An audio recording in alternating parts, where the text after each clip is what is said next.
Harmadik helyen végzett Wittmann János 227.632 méterrel.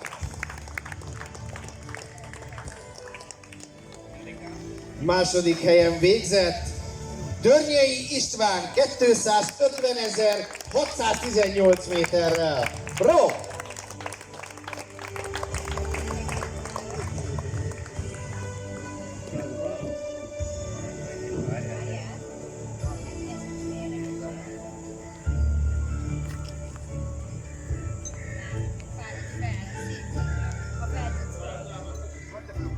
Futás, ugrás föl a színpadra, így van. És 282.681 méterrel a 48 órás versenyszámot Váradi Zoltán nyerte. Gratulálunk!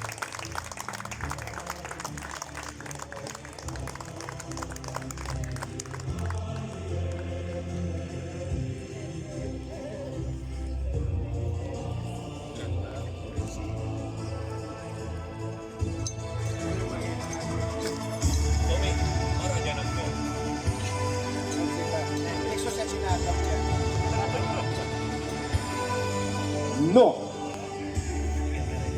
megvan az összes készfogás, akkor egyszerre a dobogón az összes, tessék föllépni, tehát hogy az azért így van. A negyedik, ötödik helyezettek is húzódjanak ide előrébb, légy szíves, hogy elkészülhessenek rólatok is a fotók. És maradjatok fönt, mert hogy szólítom az urak mellé a 48 órás versenyszám legjobb női versenyzőit, ki 163.860 méter teljesített, ő pedig nem más, mint Kottán Éva!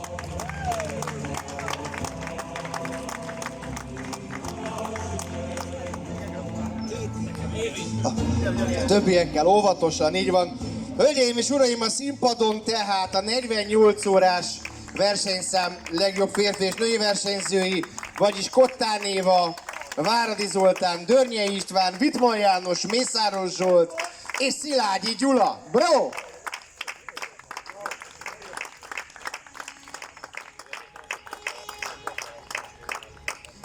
További sok sikert nektek, gyertek jövőre is, meg a további versenyeire Máténak.